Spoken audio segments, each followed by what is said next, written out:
إن الحمد لله نحمده ونستعينه ونستغفره ونعوذ بالله من شرور أنفسنا وسيئات أعمالنا من يهده الله فلا مضل له ومن يضلل فلا هادي له وأشهد أن لا إله إلا الله وحده لا شريك له وأشهد أن محمدًا عبده ورسوله اللهم صل على محمد وعلى آل محمد كما صليت على إبراهيم وعلى آل إبراهيم إنك حميد مجيد اللهم بارك على محمد وعلى آل محمد كما باركت على إبراهيم وعلى آل إبراهيم إنك حميد مجيد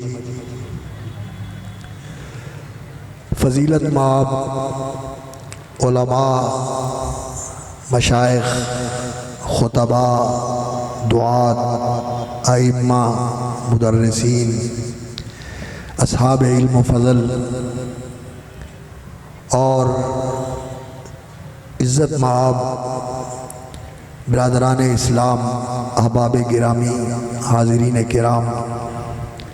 اور بالخصوص فضیلت مآب برادر معظم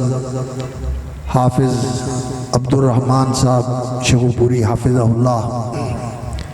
جو اس عظیم الشان کانفرنس کے منتظم اور مہتمم ہیں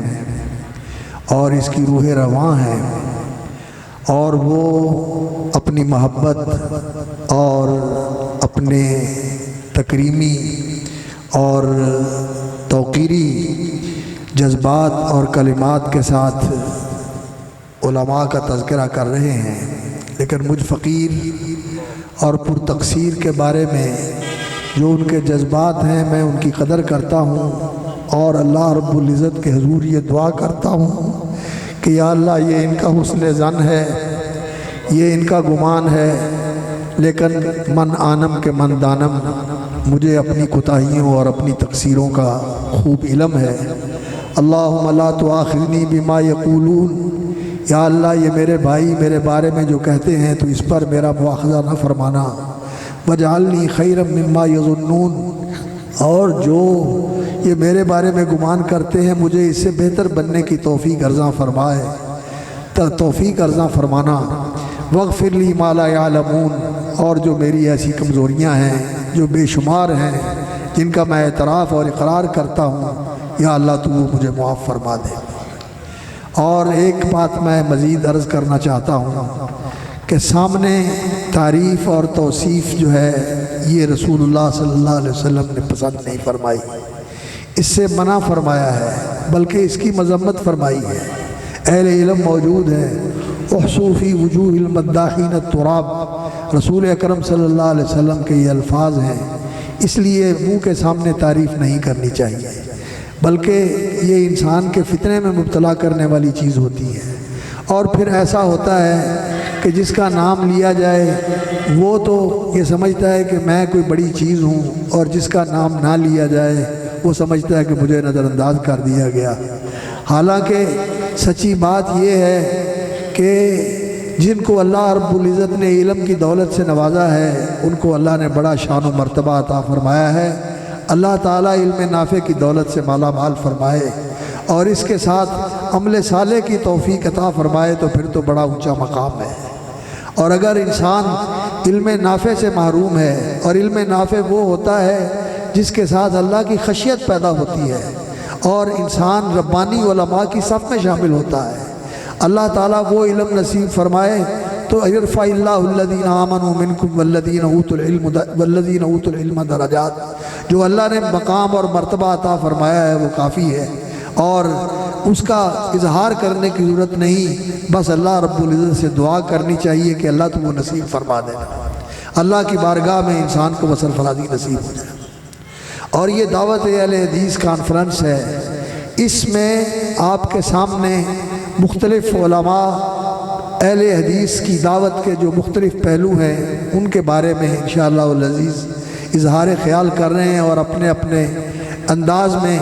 ہر گلیلا رنگ و بوئے دیگر است، ہر پھول کی اپنی خوشبو، اپنی مہک اور اس کا اپنا رنگ اور اس کی اپنی کشش ہوتی ہے۔ آپ وہ سماعت فرما رہے ہیں، لیکن میں اصولی طور پر آپ کے سامنے اہل حدیث کی دعوت رکھنا چاہتا ہوں، قرآن کے حوالے سے اور سنت کے حوالے سے۔ میں توقع کرتا ہوں کہ آپ توجہ فرمائیں گے۔ حضرات گرامی، اللہ رب العزت نے تمام انبیاء علیہ السلام کو وصیت فرمائی ہے، اور وہ وصیت سورۃ الشورى کے اندر اللہ نے بیان فرمائی ہے، شرع لکم من الدین ما وصی بہ نوحا والذی اوحینا الیک وما وصینا بہ ابراہیم وموسیٰ وعیسیٰ ان اقیموا الدین ولا تتفرقوا فیہ۔ اللہ رب العزت نے تمہارے لیے دین مقرر کیا ہے، شرع لکم من الدین ما وصی بہ نوحا، جس کی حضرت نوح علیہ السلام کو تلقین فرمائی تھی، وما وصینا بہ ابراہیم وموسیٰ وعیسیٰ، اور حضرت ابراہیم علیہ السلام اور موسیٰ علیہ السلام اور عیسیٰ علیہ السلام کو بھی اسی کی تلقین فرمائی تھی، ان اقیموا الدین ولا تتفرقوا فیہ، کہ اس دین کو قائم کرنا، قائم رکھنا، اور اس میں تفرقہ نہ کرنا، اس میں تفریق نہ کرنا، ولا تتفرقوا فیہ۔ یہ سارے نبیوں کو اللہ رب العزت نے وصیت فرمائی، جیسا کہ اللہ رب العزت کا یہ ارشاد واضح ہے، اور ہمارے نبی صلی اللہ علیہ وسلم کو بھی اللہ رب العزت نے اسی سیاق کے اندر، حافظ صاحب تشریف فرما ہے، اللہ رب العزت نے ہمارے نبی کو کیا کہا؟ فَلِذَالِكَ فَادْعُ فَاسْتَقِمْ كَمَا أُمِرْتَ وَلَا تَتَّبِعْ أَهْوَاءَهُمْ، اے میرے پیغمبر فَلِذَالِكَ فَادْعُ، آپ نے بھی اسی چیز کی دعوت دینی ہے کہ لوگوں دین کو قائم کرو،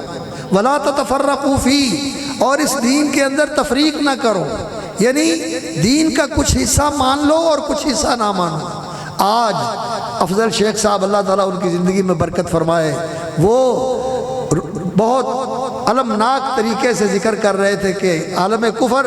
کس طرح مسلمانوں کے ساتھ امتیازی سلوک کرتا ہے، اور مسلمانوں کے مسائل کو کس طرح نظر انداز کرتا ہے، صرف نظر انداز ہی نہیں کرتا بلکہ مسلمانوں کے خون ریزی کے لیے اور ان کو ان کی سرزمین سے بے دخل کرنے کے لیے اور ان کو در بدر کرنے کے لیے سازشیں کر کے اور مختلف تدبیریں کر کے کس طرح مسلمانوں کو ان کے گھروں سے بے گھر کیا جاتا ہے اور ان کی خون ریزی کی جاتی ہے۔ کوئی آج ایک جگہ نہیں، یہ جگہ جگہ مقتل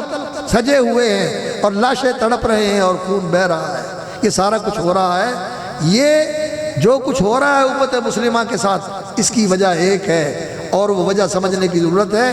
اور اس وجہ کو سمجھ کر پھر ہمیں اس کا تدارک اور اس کی تلافی کرنے کی ضرورت ہے۔ وہ اللہ رب العزت نے کیا کہا؟ فَلِذَالِكَ فَادْعُ وَاسْتَقِمْ كَمَا أُمِرْتَ وَلَا تَتَّبِعْ أَهْوَاءَهُمْ وَقُلْ آمَنْتُ بِمَا أَنزَلَ اللَّهُ مِنْ كِتَابٍ وَأُمِرْتُ لِأَعْدِلَ بَيْنَكُمُ اللَّهُ رَبُّنَا وَرَبُّكُمْ لَنَا أَعْمَالُنَا وَلَكُمْ أَعْمَالُكُمْ لَا حُجَّةَ بَيْنَنَا وَبَيْنَكُمْ اللَّهُ يَجْمَعُ بَيْنَنَا وَإِلَيْهِ الْمَصِيرُ۔ یہ آیت سورۃ الشورى کی بتاتی ہے کہ اللہ رب العزت نے نبی صلی اللہ علیہ وسلم کو بھی اسی بات کو حکم دیا ہے، اقیم الدین ولا تتفرقوا فیہ فلذالک فادعوا، اسی کی آپ دعوت دیں، کیا کہ دین کو قائم کرو، ولا تتفرقوا فیہ، اور اس دین کے اندر تفریق نہ کریں۔ تفریق کرنے کے دو معنی ہوتے ہیں، ایک معنی تو یہ ہے کہ دین کا کچھ حصہ مان لیا جائے اور کچھ حصہ چھوڑ دیا جائے، دین کو کسی حصے کو قبول کر لیا جائے، اسے سینے سے لگایا ہوا ہے، اسے اپنائے ہوئے ہیں، اور کوئی حصہ دین کا چھوڑ دیا ہے۔ ایک یہ تفریق ہے، ولا تتفرقوا فیہ، دین کے اندر متفرق نہ ہوں، یعنی کچھ کو لینا اور کچھ کو چھوڑنا۔ اور دوسرا اس کا یہ معنی ہے کہ دین کی بنیاد پر تمہارے اندر تفرقہ نہیں ہونا چاہیے،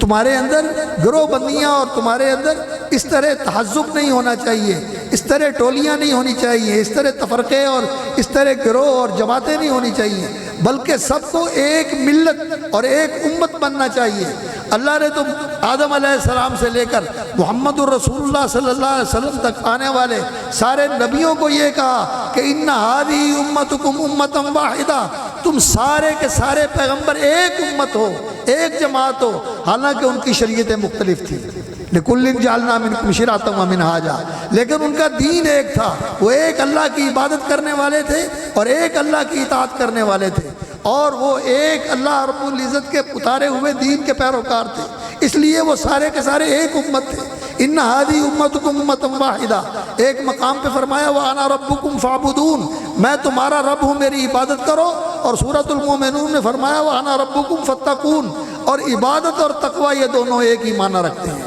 یہ دونوں ایک ہی مفہوم رکھتے ہیں۔ تقوی کا معنی عبادت ہوتا ہے اور عبادت کا معنی تقوی ہوتا ہے، بات دوسری طرف چلی جائے گی، اس لیے میں اس کو چھوڑتا ہوں۔ تو سارے نبیوں کو ایک امت بتایا، اور ایک دین کو ماننے والے ایک امت نہ بنے اور وہ گروہ بندیاں ہوں ان کے اندر دین کی بنیاد کے اوپر، یہ کس طرح روا ہو سکتا ہے؟ اور اللہ رب العزت نے محمد کریم صلی اللہ علیہ وسلم کی جہاں اللہ رب العزت نے بعثت کا ذکر فرمایا تو اللہ رب العزت نے فرمایا کہ وَأَلَّفَ بَيْنَ قُلُوبِكُمْ وَلَوْ أَنفَقْتَ مَا فِي الْأَرْضِ جَمِيعًا مَا أَلَّفْتَ بَيْنَ قُلُوبِهِمْ، کہ اللہ رب العزت نے یہ جو آپس میں عرب لڑتے تھے، جھگڑتے تھے، دشمنیاں تھیں، عداوتیں تھیں، اور دشمنیوں اور عداوتوں کے سلسلے ان کے سال سال تک چلتے تھے اور جنگیں ہوتی تھیں، ان سب کو اللہ رب العزت نے آپ کی ذات گرامی کے ساتھ جمع کر دیا۔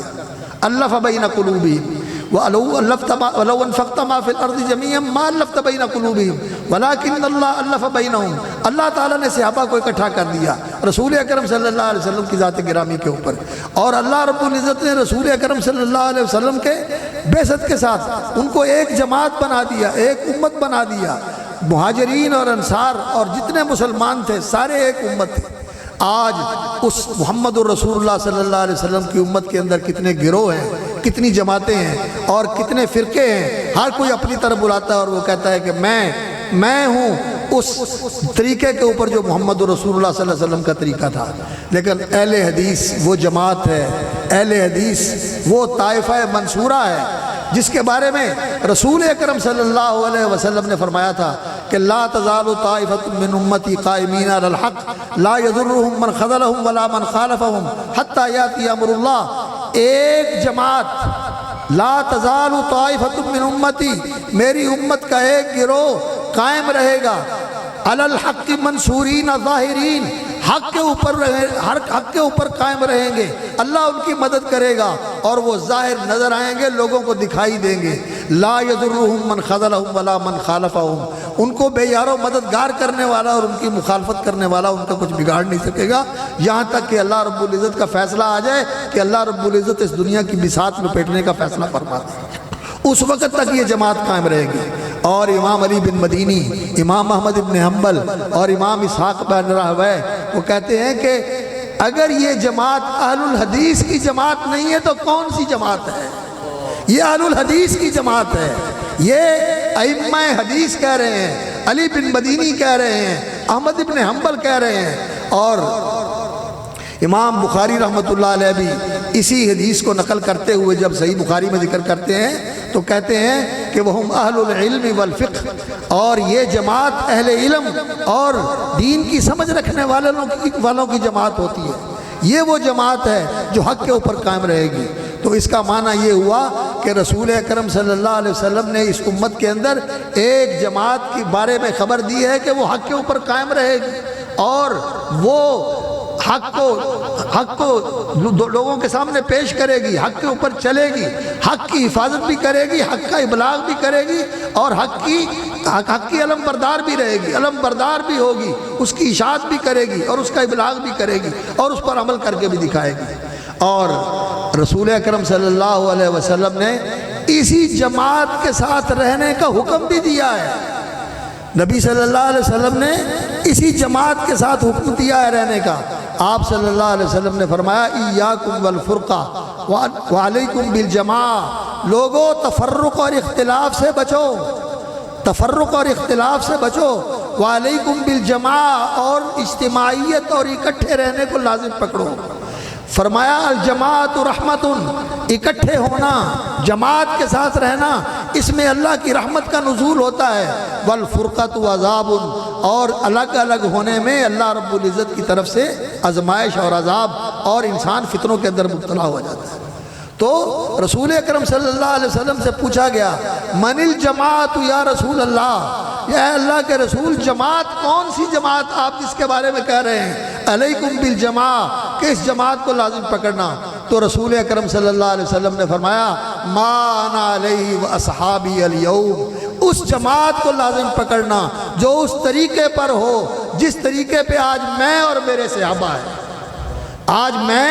اور میرے صحابہ جس طریقے پر ہیں، اللہ کے رسول صلی اللہ علیہ وسلم کس طریقے پر تھے؟ اللہ کے رسول کا طریقہ تھا کہ اللہ کے رسول صلی اللہ علیہ وسلم اللہ کی وحی کی پیروی کرتے تھے۔ قرآن اللہ کی وحی ہے اور حدیث بھی اللہ کی وحی ہے۔ اللہ رب العزت نے فرمایا وَأَنزَلَ اللَّهُ عَلَيْكَ الْكِتَابَ وَالْحِكْمَةَ وَعَلَّمَكَ مَا لَمْ تَكُنْ تَعْلَمْ، اللہ نے آپ پر کتاب و حکمت یعنی قرآن و سنت نازل فرمائے ہیں، اور اللہ رب العزت نے فرمایا اتل ما اوحی الیک من الکتاب، جو کتاب اللہ نے آپ پر نازل کی ہے اس کی پیروی کیجیے، اس کی تلاوت بھی کیجیے، اس کا اتباع بھی کیجیے، اور واتبع ما یوحی الیک من ربک، جو اللہ کی طرف سے آپ پر وحی کیا جاتا ہے آپ اسی کی پیروی کیجیے۔ اور نبی صلی اللہ علیہ وسلم سے اعلان کروایا کہ ان اتبع الا ما یوحی الیہ، میں تو صرف اسی وحی کی پیروی کرتا ہوں جو اللہ نے میری طرف نازل کی ہے۔ تو نبی صلی اللہ علیہ وسلم کا قول دین کے بارے میں وہ بھی وما ینطق عن الہوا، یا تو وہ قرآن تھا یا وہ اللہ کی وحی تھی جو اللہ رب العزت نے اپنے پیغمبر کی زبان پر نازل فرمائی۔ اپنی مرضی اور اپنی منشا سے دین کے اندر اللہ کے رسول کوئی بات نہیں کرتے تھے۔ وما ینطق عن الہوا ان هو الا وحی یوحی، آپ کا فرمان یا قرآن تھا یا اللہ کی وحی تھی۔ وہ وحی مطلوب ہے اور وہ متعبد بالتلاوہ ہے، اور یہ وحی غیر مطلوب ہے، لیکن یہ واجب التعمیل اسی طرح ہے جس طرح قرآن واجب التعمیل، واجب العمل ہے، واجب الاتباع ہے، قرآن مجید بھی اور حدیث نبوی بھی۔ تو رسول اکرم صلی اللہ علیہ وسلم وحی کے پیروکار تھے، اور رسول اکرم صلی اللہ علیہ وسلم کے صحابہ کیا تھے؟ رسول اکرم صلی اللہ علیہ وسلم رسول اکرم صلی اللہ علیہ وسلم کے صحابہ وہ اللہ کے رسول کے پیروکار تھے۔ اللہ کے رسول صلی اللہ علیہ وسلم کو جو فرماتے سنا، جو سنا فوراً قبول کر لیا، جو کرتے دیکھا فوراً اپنا لیا، یہ ان کا طریقہ تھا۔ اور جو آج اس طریقے کے اوپر جماعت ہے،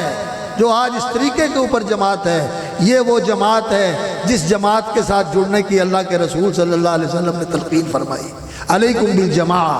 اس جماعت کو لازم پکڑنا، اس جماعت کے ساتھ جڑے رہنا۔ تو آج میرے بھائیوں، ہم اہل حدیثوں کو بالخصوص ہماری نسبت اس جماعت کے ساتھ ہے، صحابہ کی جماعت جس کے امام محمد الرسول اللہ صلی اللہ علیہ وسلم تھے، اور جس کے افراد تمام اہل بیت رسول اکرم صلی اللہ علیہ وسلم کے اس کے افراد تھے، اور تمام اصحاب رسول رضوان اللہ علیہ مجمعین، السابقون الاولون من المہاجرین والانصار والذین اتبعوہم باحسان رضی اللہ عنہم ورضوا عنہ، جن کو اللہ رب العزت نے اپنی رضا کا سرٹیفکیٹ دیا ہے اور ان کے ساتھ جنت کا وعدہ کیا ہے، وہ سارے اسی وحی کے پیروکار تھے۔ تو آج جس طرح صحابہ قرآن اور حدیث کے پیروکار تھے، اسی طرح قرآن اور حدیث کی پیروکار بننے کی دعوت ہے، اہل حدیث کی دعوت، یہ دعوت ہے اہل حدیث کی۔ اور آج اس سیاست کے دور میں، اور آج اس عالمگیر سفاکیت، عالمگیر وحشیت اور عالمگیر ظلم و زیادتی کے دور کے اندر مسلمانوں کے لیے قرآن کی دعوت کیا ہے؟ قرآن کی دعوت یہ ہے کہ لا تتخذوا اليہود والنصارى اولیاء بعضهم اولیاء بعض، وہ ایک دوسرے کے دوست ہیں، ہندو کیا، یہودی کیا، عیسائی کیا، مجوسی کیا، اور دنیا کے سارے ملحد اور دنیا کے سارے کافر کیا، الکفر ملت واحدہ، سارا کفر ایک ملت ہے، ان کو دوست نہ بناؤ، یہ تمہارے ساتھ دوستی نہیں کریں گے۔ لا یعلونکم خبالا، یہ تمہیں نقصان پہنچانے میں کبھی کوتاہی نہیں کریں گے، ہمیشہ تمہارا نقصان کریں گے۔ ودوا ما عنتم، تمہیں مصیبتوں میں ڈالنا چاہتے ہیں۔ قد بدت البغضاء من افواہہم وما تخفی صدورہم اکبر، ان کے منہ سے جو تمہارے خلاف بغض و عداوت کے بیانات نکلتے ہیں وہ تو تمہارے سامنے ہیں، لیکن ان کے دلوں میں جو تمہارے خلاف بغض و عداوت کا جہنم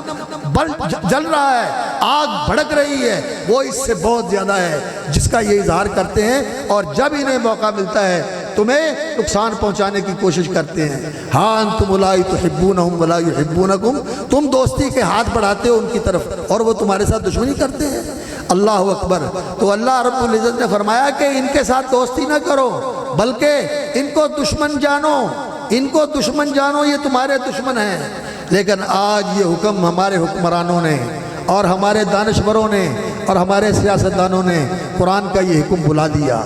اس کو نظر انداز کر دیا۔ اب وہ دوستیاں کرتے ہیں، معاہدے کرتے ہیں اور پیکٹ کرتے ہیں، اور ان کے ساتھ وہ اتفاق کر کے ان پہ دستخط کرتے ہیں کہ ہم ان کی پابندی کریں گے، لیکن یہ لوگ جب ان کو موقع ملتا ہے تو کسی عہد کی، کسی معاہدے کی، کسی قانون کی، کسی ضابطے کی کوئی پرواہ نہیں کرتے۔ اللہ نے قرآن میں فرمایا ہے لا يرقبون فیکم الا ولا ذمہ، یہ نہ تمہارے بارے میں کسی دوستی، کسی رشتے، کسی انسانیت کے حق کا کوئی خیال کرتے ہیں، اور نہ کسی حلف، نہ کسی معاہدے، اور نہ کسی دستور اور کسی قانون کا لحاظ کرتے ہیں۔ لا يرقبون فیکم الا ولا ذمہ یرضونکم بافواہہم وتابى قلوبہم، صرف منہ کی باتوں سے تمہیں راضی کرتے ہیں لیکن ان کے دل تمہاری دشمنی سے بھرے ہوئے ہیں۔ یہ بات قرآن مجید کی بات ہے، یہ آج ہمارے حکمرانوں کو سمجھ میں نہیں آتی۔ اللہ ان کو سمجھا دے اور یہ ان کی آنکھیں کھل جائیں کہ یہ جن سے ہم بھیک مانگنے جاتے ہیں امن اور سلامتی کی، یہ ہمیں امن اور سلامتی دینے والے نہیں ہیں۔ امن اور سلامتی اگر ملے گی تو اسلام کے اندر ملے گی، امن ملے گا تو ایمان کے اندر ملے گا، سلامتی ملے گی تو اسلام کے اندر ملے گی۔ الاسلام یہ سلامتی کا نام ہے۔ واللہ یدعو الی دار السلام، اللہ رب العزت دار السلام کی طرف دعوت دیتے ہیں۔ دار السلام ایک تو وہ ہے جہاں جنت ہے اور وہاں کوئی دکھ آزار نہیں ہوگا، اور دوسرا دار الاسلام، یہ دار السلام ہوتا ہے جہاں عدل ہوتا ہے، جہاں انصاف ہوتا ہے، جہاں اللہ کی رحمتیں اور برکتیں نازل ہوتی ہیں۔ اور برکتوں اور رحمتوں کے نزول کا راستہ اللہ نے قرآن مجید میں جو بتایا ہے وہ یہی ہے کہ لوگوں ایمان لاؤ، لوگوں ایمان لاؤ۔ یا ایھا الذین آمنوا آمنوا باللہ ورسولہ والکتاب الذی نزل علی رسولہ والکتاب الذی انزل من قبل، اے ایمان کے دعوے کرنے والو، صحیح معنوں میں حقیقی ایمان لے کے آؤ اللہ پر اور اللہ کے رسول پر۔ ایمان کا معنی کیا ہوتا ہے؟ اللہ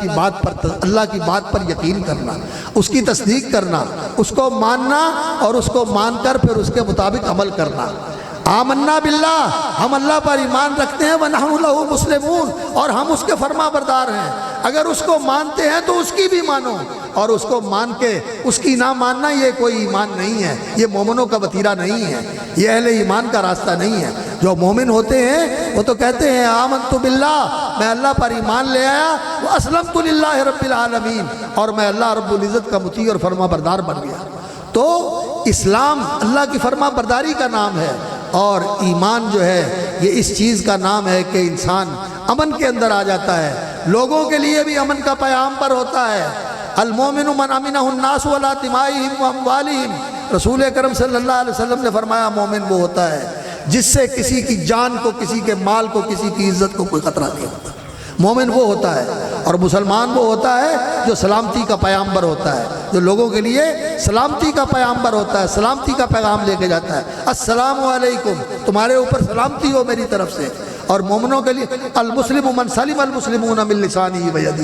مسلمان وہ ہوتا ہے جو مسلمان اس کے ہاتھ اور اس کی زبان سے محفوظ رہتے ہیں، اور وہ اپنے دشمنوں کے ساتھ بھی عدل کرتا ہے، دوستوں کے ساتھ بھی عدل کرتا ہے۔ اگر اس کا کوئی دشمن ہو وہاں بھی بے انصافی اور ظلم کی اجازت نہیں ہے مسلمان کو، اور اگر کوئی اس کا اپنا ہو تو وہاں بھی بے انصافی کی اجازت نہیں ہے کہ جانبداری کر کے اس کی روح رعایت کرتے ہوئے اس کو بچا لے، اور کسی کی رعایت کرتے ہوئے کسی کے اوپر ظلم کر دے۔ قرآن اس کی اجازت نہیں دیتا، اللہ رب العزت کا واضح قانون ہے۔ لا یجرمنکم شنآن قوم ان صدوکم عن المسجد الحرام ان تعتدوا وتعاونوا، انہوں نے تمہیں روکا ہے تم ان کے ساتھ زیادتی نہ کرو،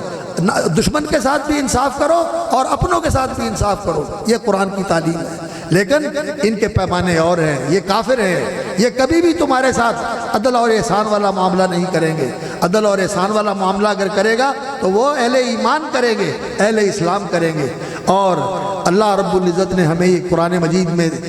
تعلیم دی ہے، یا ایھا الذین آمنوا اتقوا اللہ حق تقاتہ ولا تموتن الا وانتم مسلمون، اے ایمان والو اللہ سے ڈرو جس طرح اس سے ڈرنے کا حق ہے، اور تمہیں موت آئے تو فرما برداری کی حالت میں موت آئے۔ کب پتہ ہے کسی کو کسی موت آ جائے گی، اس لیے انسان کو ہمیشہ اللہ کی فرما برداری کے اندر رہنا چاہیے۔ عبداللہ بن مسعود رضی اللہ تعالیٰ عنہ اس آیت کا مفہوم بیان کرتے ہوئے بیان کرتے ہیں، اللہ کا تقوی جیسے اس کا تقوی اختیار کرنا چاہیے، اس کا معنی یہ ہے ان یطاع فلا یعصی، اللہ کی فرما برداری کی جائے اور اس کی نافرمانی نہ کی جائے، جو حکم ہے اسے پورا کیا جائے، جس سے منع کر دیا اس سے باز رہا جائے، اور ان یشکر ولا یکفر، اور اللہ کا شکر کیا جائے اس کی ناشکری نہ کی جائے۔ وَإِن يُذْكَرَ وَلَا يُنْسَى، اور اللہ کو یاد رکھا جائے اور کبھی اسے فراموش نہ کیا جائے۔ یہ اللہ کا تقویٰ ہے۔ ایمان اور تقویٰ اگر یہ دو چیزیں مسلمان اختیار کر لیں تو اللہ رب العزت کا وعدہ ہے قرآن میں۔ کیا وعدہ ہے؟ اللہ فرماتا ہے وَكَانَ حَقًّا عَلَيْنَا نَصْرُ الْمُؤْمِنِينَ، اہل ایمان کی مدد کرنا ہمارے ذمہ لازم ہے۔ آج اگر مدد نہیں ہو رہی تو اس وجہ سے کہ ہم نے دین میں تفریق کی ہوئی، سیاست سے دین کو نکال دیا ہم نے۔ ہماری سیاست کی بنیاد دین نہیں ہے، ہماری عدالتوں کی بنیاد دین نہیں ہے، ہماری معیشت کی بنیاد دین نہیں ہے، اور ہماری ثقافت کی بنیاد دین نہیں ہے، ہماری معاشرت کی بنیاد دین نہیں ہے۔ یہاں سے نکال دیا ہم نے۔ صرف بہت تھوڑے لوگوں نے نماز روزے کے لیے دین کو رکھا ہوا ہے، اکثریت نے نماز روزہ بھی چھوڑ دیا،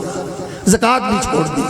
سود کو حلال کر لیا، سودی کاروبار کر لیے، جھوٹ ہماری تجارت بن گئی، جھوٹ ہماری سیاست بن گئی، منافقت ہماری چالاکی اور ہماری ہوشیاری بن گئی، ایمان سے نکل گئے منافقت اختیار کر کے، عملی نفاق۔ اللہ اکبر۔ اذا حدث کذب،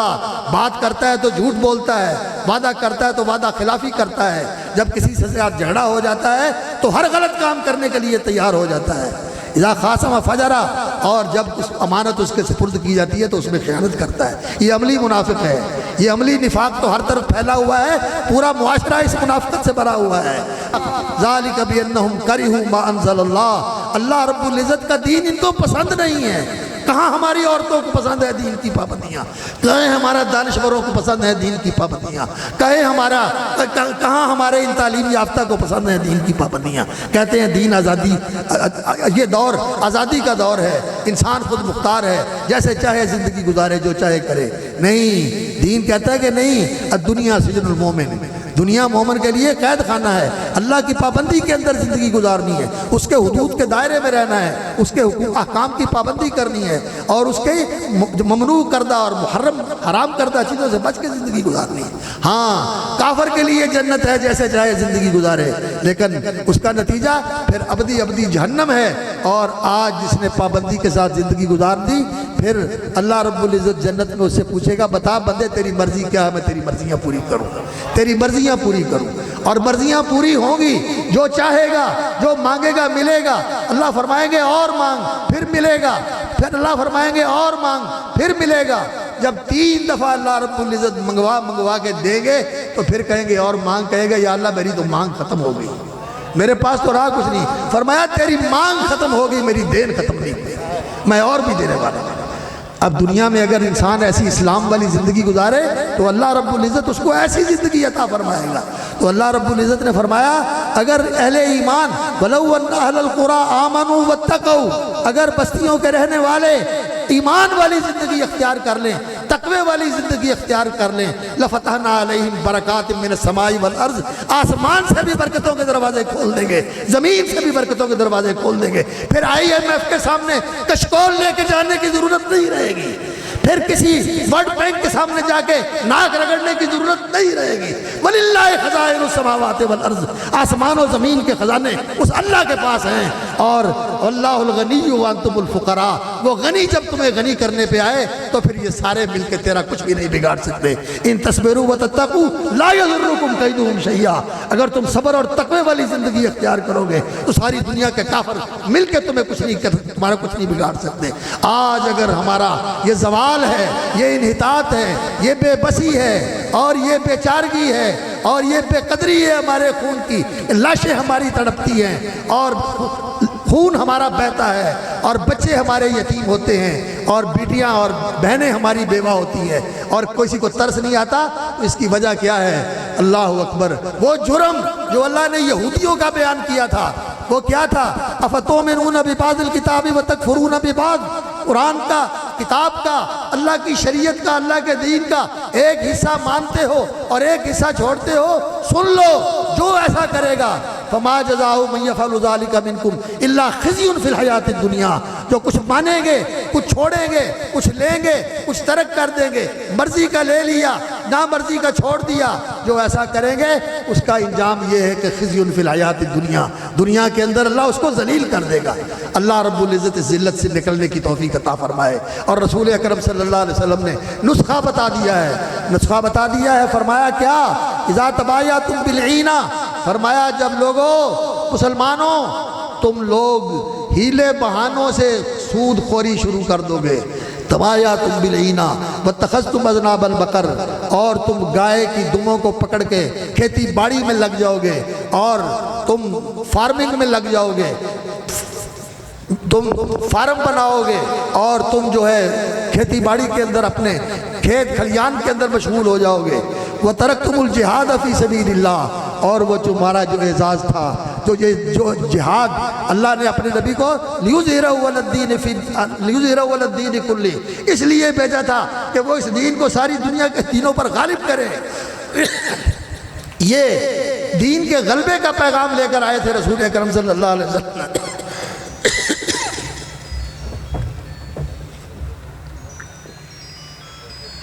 اس جہاد کو تم نے چھوڑ دیا، دنیا داری میں پڑ گئے،